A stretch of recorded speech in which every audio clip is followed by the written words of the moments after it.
باشید. مرسی خانم پرستار. تا حالا کسی بهتون گفته چه بدن قشنگی دارین؟ لرزش بدنتون 8 داره. میشه یکم ماساژم بدین؟ باشه، الان همونجوری که دوست داری ماساژت میدم، ولی من پرستار نیستم، من زنتم.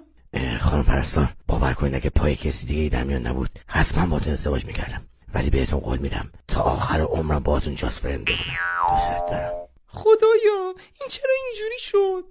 برم آلبومو بیارم، شاید عکس‌ها رو ببینه یه چیزی یادش بیاد. اوف، این چقدر تمیزه. چه بدنی. خرقا، اون خواهرمه. اونم پرستاره؟ پرستار دوست داری؟ بی ناموس. اوف جان، این دیگه کیه؟ خانم پرستار، من با اینم مطالعه کردم. اون رو دیگه خودت میدونی، اون خواهرته.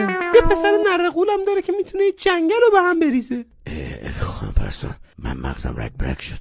اگه اجازه بدی برم بیرون یه هوایی بخورم. باشه برو، فقط مراقب باش، راه خونه رو که بلدی. آره پرستار خوشگله رویای من.